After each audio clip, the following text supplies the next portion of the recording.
Hi, it's Mark from Top Local Lead Generation. We're here with Bernie Pawlik of Pawlik Automotive in Vancouver. They're 16-time winners of Best Auto Repair in Vancouver as voted by their customers. How are you doing this morning, Bernie? Doing very well, Mark. So it's a bit colder and wetter in Vancouver, more like we're used to. We're going to talk about buying a used car, a good used car. So how and why would I buy a used car? Well, there's a lot of good reasons to buy a used car, and I think, especially nowadays, cars are built so well, contrary to what some people have, think that the good old days was better. Modern cars are built so well that if you were to buy a car that's, say, even a couple years old, you may as well just be buying a brand new car at a hugely reduced price. So there's a lot of financial value in buying a used car. So is price really the only reason to buy a used car? I think so. I mean, for any given model of car that you take, a used car is always cheaper, and sometimes substantially so if you give it a few years. Depreciation is a huge issue with cars when you buy them, and the moment you drive it off the lot, you lose a lot of money right away. So there's a lot of good value in used cars. I'll just share something with you here. Just some quick research I've done. Here's some price comparisons. So for $20,000, just a few of the brand new cars you could buy would be a Chevy Cruze, a Kia Elantra, Toyota Corolla, Honda Civic, and there's a lot of others that I haven't mentioned here. Mazda, there's Volkswagen. There's a lot of offerings for $20,000. But if you spend your $20,000 in a used car, you can get something a little larger, like a, say, 2012 Honda CR-V. Extremely reliable car, it'll last a long time, or a 2012 BMW 328 xDrive with a navigation system, a lot fancier of a car. Or again, $20,000, you could buy a 2011 Subaru WRX with only 51,000 kilometers, nice sporty fast car.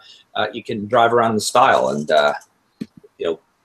so those are some of the options that are available in that. Now, if you were to spend $40,000, you can buy, a brand new fully loaded Subaru Outback or Forester, a slew of other, sort of lower end European luxury cars. There's a lot of really good Japanese cars for $40,000.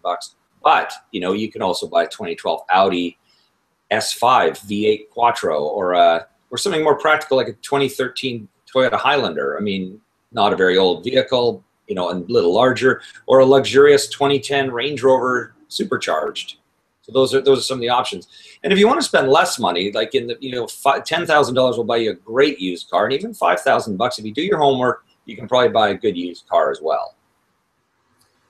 So aren't there a lot of pitfalls or potential pitfalls with buying some of these fancier vehicles, and wouldn't maintenance start to become a financial burden?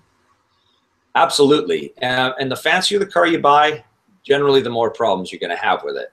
And, sometimes the repairs can be astronomically more expensive. I mean, for example, if you were to take the $40,000 vehicle and you chose either the Highlander or the Range Rover, the Highlander is going to give you almost no problems for many, many, many years. You can, very cheap to maintain. The Range Rover, on the other hand, is going to have problems. I mean, if I was going to buy one of those, I'd realistically probably consider spending, budgeting $3,000 to $5,000 a year on repairs and maintenance. So if you know that kind of thing and you really want the Range Rover, I mean, you're going to save a lot of money over a new one and have a great car. All right. So what do I do to protect myself and make sure I'm not buying a car or vehicle that's not going to be, I'm not inheriting a lot of somebody else's problems? Well, there's a few things. So first of all, you do your research. You set a budget. How much do you want to spend on the car? And then you've got to factor in maintenance costs as well. You can't just go, oh, the car's $10,000 and it's a BMW. Great, I'm going to buy it. It's like, just remember, there's a reason why the car that was worth $50,000 a few years ago is only worth $10,000 now, because there's repairs and things that are going to need to be done. So you really have to look at the big picture. You look at reliability reports for cars, and you talk to people. You call people like us at our shop. If you're in Vancouver, you're looking at a car, call us. We can give you some advice, let you know what kind of car is good, or if what you're looking at is a worthwhile thing to buy. Or you can consult your mechanic that you trust. There's lots of resources out there, but do your homework. That's the most important thing. There are other things that we can do beyond that, but the first step do your research, do your homework.